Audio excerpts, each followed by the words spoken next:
اعوذ باللہ من الشیطان الرجیم بسم اللہ الرحمن الرحیم الحمد للہ رب العالمین الرحمن الرحیم والصلاة والسلام علی سید الانبیاء والمرسلین امام المتقین خاتم النبیین سیدنا و مولانا محمد وعلی آلہ واصحابہ اجمعین۔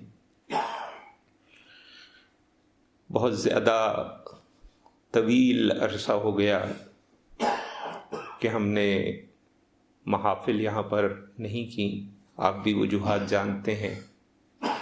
انشاءاللہ اللہ تبارک و تعالیٰ کے دیے ہوئے اذن و توفیق سے آج سے انشاءاللہ اللہ نے چاہا تو ہر ماہ اسی طرح سے ذکر خواجگان شریف کا اہتمام ہوگا۔ آپ جانتے ہیں کہ ہم ایسی تمام محافل میں کچھ سوالات جو ہمارے ممبران نے، کچھ شاگردوں نے، کچھ دوستوں نے بھیجے ہوتے ہیں، سب سے پہلے ان سوالات کا جواب پیش کرتے ہیں تاکہ تربیت ہوتی رہے۔ اس کے بعد ہم ذکر شریف کریں گے، ذکر شریف کے بعد ایک کلام نعت کا پڑھا جائے گا، اس کے بعد اور آدھ فتحیہ ہوگا اور پھر دعا ہوگی انشاءاللہ۔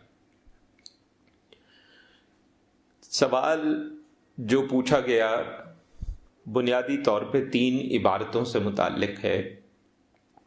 ایک تو یہ ذہن میں رکھیں کہ یہ جواب ہم پہلی بار خود ہم نہیں دے رہے، یہ صدیوں پہلے جواب دیے جا چکے ہیں۔ لیکن ہوتا کیا ہے کہ اگر فرض کر لیں کہ ہم کہتے ہیں کہ جی یہ عبارت جس کتاب میں ہے ہم مانتے ہیں کہ انہوں نے نہیں لکھی، تو اعتراض کرنے والا کہتا ہے کہ ہاں جی یہ یہی کہہ سکتے تھے کہ انہوں نے نہیں لکھی۔ اب اس کا تو کوئی علاج نہیں ہے، اور یہ بات صرف ہم نہیں کہہ رہے، آج سے 100 200 300 سال پہلے یہ باتیں کہی جا چکی ہیں۔ ہمارے بزرگوں نے کہہ دی ہیں کہ یہ باتیں تحریف ہوئی ہیں یا ضعیف ہیں یا مردود ہیں، یا یہ سب باتیں ہو چکی ہیں تاریخ کے اندر۔ مگر ظاہر ہے کہ جس نے رٹ لگانی ہے کہ کوا سفید ہے تو پھر کوا سفید ہے، اور دودھ کالا ہے تو پھر دودھ کالا ہے، اس کا کوئی حل نہیں ہے۔ لیکن اپنے عزیزوں کی تسلی کے لیے ہم عرض کر دیتے ہیں، سیدنا سید علی حجویری رحمۃ اللہ علیہ کی کتاب کشف المحجوب، اس کی 3 عبارتوں پہ سوال جو آیا ہے اس کا جواب، اور وہ جواب پھر وہی بات ہے، ہم اپنی طرف سے نہیں دے رہے بلکہ مشائخ کرام علیہم الرحمہ نے پہلے یہ جوابات دے دیے ہیں، ہم صرف ان کو دوبارہ بیان کر رہے ہیں۔ اس میں 2 عبارتیں جو ہیں وہ حضور اکرم صلی اللہ علیہ وسلم سے متعلق ہیں، اور ایک عبارت جو ہے اس کا تعلق امام ابو حنیفہ رحمۃ اللہ علیہ سے متعلق ہے۔ حضور اکرم صلی اللہ علیہ وسلم سے متعلق جو عبارت ہے وہ اسی کے ساتھ جڑتی ہے عبارت حضرت داؤد علیہ السلام پہ جو اعتراض ان کی سے متعلق روایت پر ہے، اور حضور اکرم صلی اللہ علیہ وسلم کی نظر کا حضرت زینب رضی اللہ تعالی عنہا پہ پڑ جانا، یہ اس پہ کچھ لوگ کہتے ہیں کہ یہ بڑی گستاخانہ باتیں ہیں تینوں، اور یہ ہے کہ لکھنے والوں نے چونکہ لکھی ہیں اس لیے استغفر اللہ، لکھنے والے کی گستاخی ثابت ہے، جبکہ بات درست نہیں ہے۔ سب سے پہلے تو ذہن میں رکھیں کہ ایسی جو عبارتیں ہوتی ہیں اس پہ ہمارے مشائخ کا، علماء کا، مفسرین کا، محدثین کا، محققین کا، ان سب لوگوں کے اس پہ 2 طرح کے رد عمل ہیں۔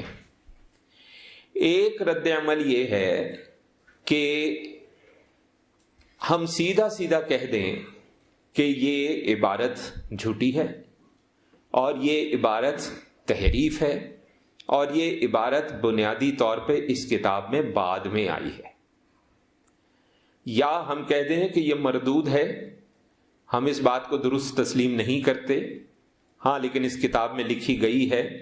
اس کی وجوہات یہ ہیں کہ یہ عبارتیں اور بہت سے محققین نے بھی لکھی ہیں، اور وہیں سے یہ عبارت اس کتاب میں جو ہے درج ہوئی ہے، اور یقیناً جو یا مؤلف ہے یا مصنف ہے اس نے لکھی۔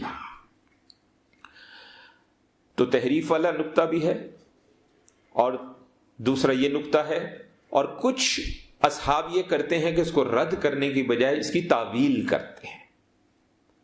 یہ بھی ہمارے ہی مشائخ میں ہیں لوگ، اور بڑے بڑے نام ہیں اس کے اندر۔ کسی ایک پہ انگلی اٹھانا ہو تو اصل میں تحقیق کرے تو 10 اور پہ انگلی اٹھتی ہے۔ عبارت کی تفصیل میں ہم نہیں جائیں گے۔ جن لوگوں نے آج کل چونکہ بہت زور و شور سے غوغا ہو رہا ہے، شوشہ چھوڑا گیا ہے، اس لیے ہم براہ راست اس کے جواب پہ آتے ہیں۔ سب سے پہلے تو یہ جو عبارت ہے حضور اکرم صلی اللہ علیہ وسلم کی نظر کا پڑ جانا حضرت زینب رضی اللہ تعالی عنہا پہ، پہلے تو ہم بتاتے ہیں کہ کہاں کہاں یہ عبارت آئی ہے، پھر ہم بتاتے ہیں کہ اس پہ رد عمل ہمارے مشائخ کا کیا رہا ہے، اور پھر ہم بتاتے ہیں کہ ہمارا اس کے بارے میں کیا نقطہ نظر ہے۔ اپنا نقطہ نظر بلکہ پہلے بتا دیتے ہیں، تاکہ اکثر اوقات لوگ جو ہیں وہ پوری بات سنتے ہی نہیں ہیں، وہ پہلے ہی جو ہے وہ بد کلامی، بد زبانی اور انتہائی نامناسب اور گھٹیا قسم کی زبان پہلے ہی شروع کر دیتے ہیں۔ ہم پہلے ہی اپنا نقطہ نظر بتا دیتے ہیں، ہمارے خیال میں بھی یہ روایت مردود ہے، ہم اس کو رد کرتے ہیں اور یہ عبارت مردود ہے۔ اب آگے چلتے ہیں۔ یہ عبارت احمد بن حنبل نے بھی بیان کی، طبری نے بھی بیان کی، حاکم نیشاپوری نے بھی بیان کی، ابن سعد نے بھی بیان کی، ابن عدی نے بھی بیان کی، ابن ابی حاتم الرازی نے بھی بیان کی، عبد الرزاق نے بیان کی، مقاتل بن سلیمان نے بیان کی، اسی طرح سلبی النیشاپوری نے بیان کی، اور اسی طریقے سے عبد ابن حمید نے بیان کی، ابن منذر نے بیان کی، وغیرہ وغیرہ۔ یہ چند نام ہم نے بتائے، بے تحاشا لوگوں نے یہ عبارت لکھی ہے۔ تو اگر آپ کو الزام لگانا ہے سید علی حجویری رحمۃ اللہ علیہ پہ، تو پھر ان سب کو بھی رد کرنا پڑے گا۔ آپ ہمت کریں اور کھڑے ہوں اور کہیں کہ آج کے بعد یہ تمام لوگ جنہوں نے یہ عبارت بیان کی، ہم ان سب لوگوں کو رد کرتے ہیں، ان کو امام کہنا چھوڑ دیں گے، رحمۃ اللہ علیہ کہنا چھوڑ دیں گے، ان کی کتابیں پڑھنا چھوڑ دیں گے، ان کی کتابوں سے بیان کرنا چھوڑ دیں گے، سوائے ان کے جنہوں نے بیان کر کے ساتھ جرا کر دی ہے۔ کچھ نے بیان کی ہے لیکن جرا بھی کی ہے۔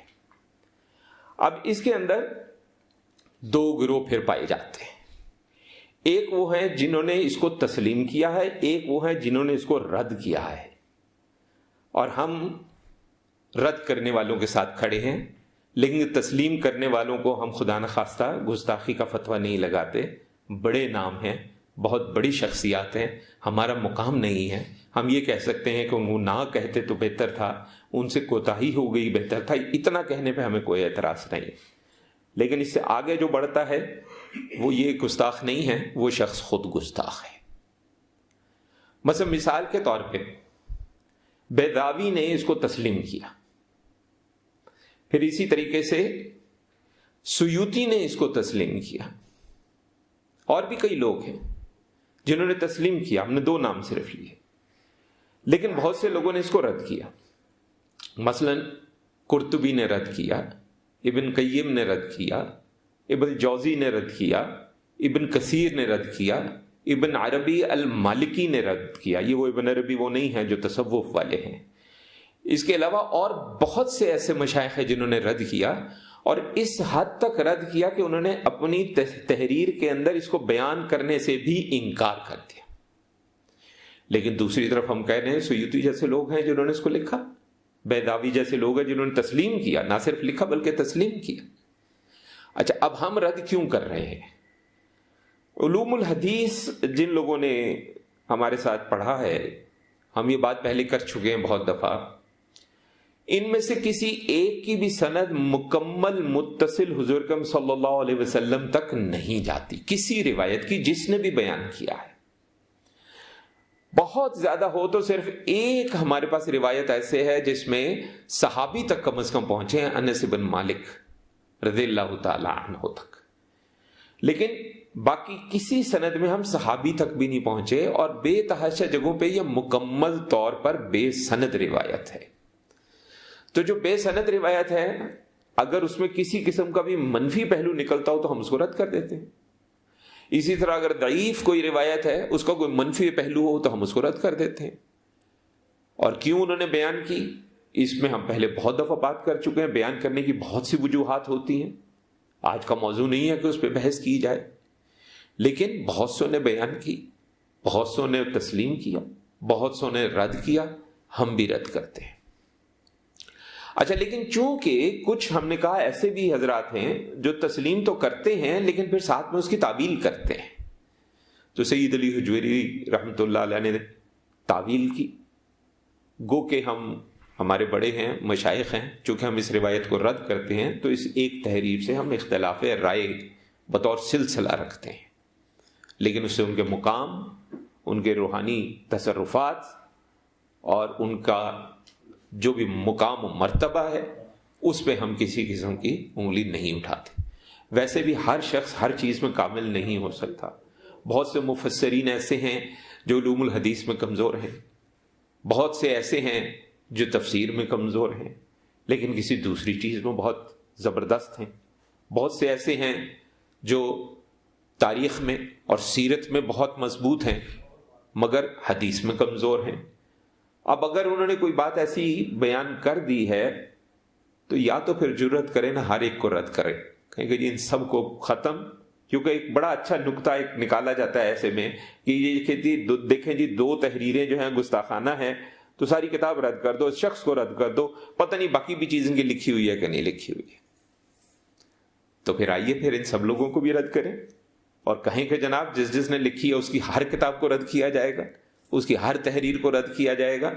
لیکن آپ کو ہم یقین سے کہتے ہیں کہ ان لوگوں میں اتنی ضرورت نہیں ہے کہ یہ کہہ سکیں. انہوں نے صرف کسی ایک کو الزام لگانا ہے جس کے خلاف ان کی آنکھوں پہ تعصب کی پٹی بندھی ہوئی ہے. یہ انہوں نے یہ کرنا ہے اور کوئی بات نہیں. اسی طرح دوسری تحریر لے لیں جو امام ابو حنیفہ رحمۃ اللہ علیہ سے متعلق ہے، وہ آپ نے بھی سنی ہوگی.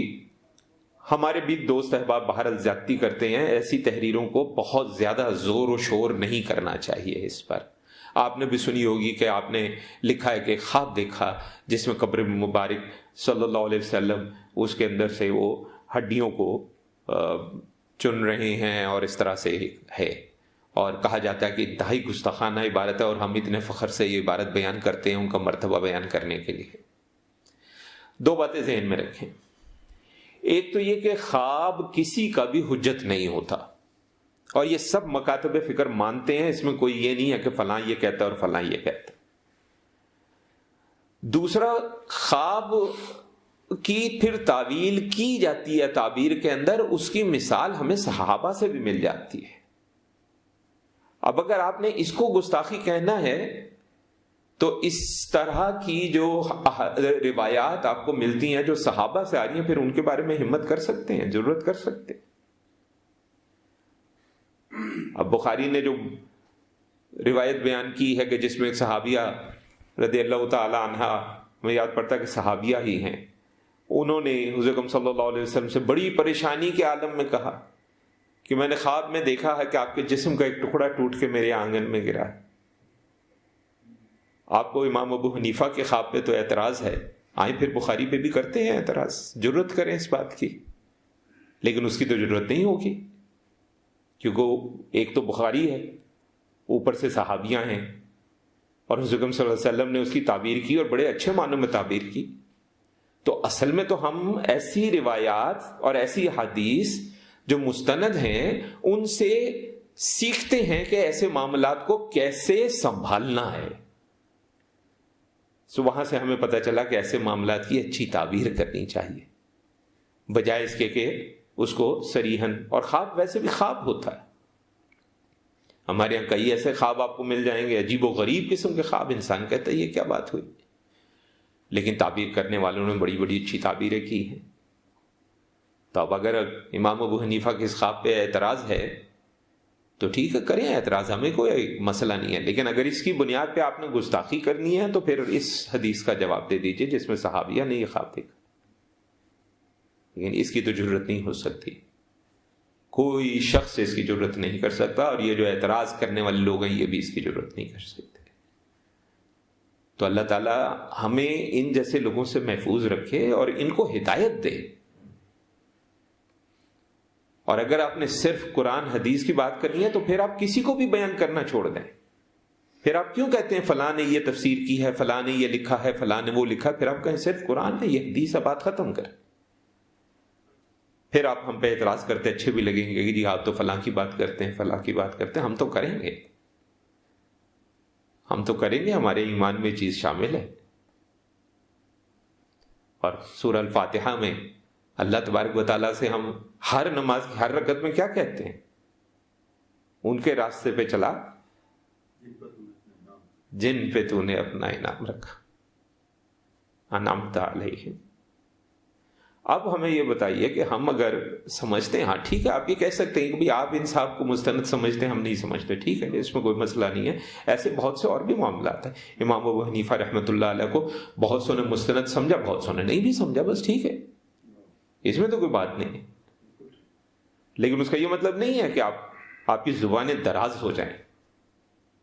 ایسے لوگوں کو ہم گستاخ سمجھتے ہیں، مگر ہم ان کی طرف بد زبانی نہیں کرنا چاہتے، ہم ان کی ہدایت کی دعا کرتے ہیں۔ اللہ تعالیٰ ان کو ہدایت دے، اور بات اگر اختلاف کی کرنی بھی ہے تو تھوڑا سا ادب کے پیرائی میں رہتے ہوئے کریں، بد زبانی کرنا ضروری نہیں ہوتا۔ اللہ تعالیٰ تمام بد زبانوں کو یا ہدایت دے یا ان کی زبانیں بند کرے، اور ہمیں بھی اذن و توفیق دے کہ ہم چیزوں کو سمجھیں اور اس کے مطابق جو ہے وہ معاملات کو لے کر آگے چلیں۔ وصلی اللہ علی خیر خلقہ سیدنا و مولانا محمد وعلی آلہ و اصحابہ اجمعین برحمتک یا ارحم الراحمین۔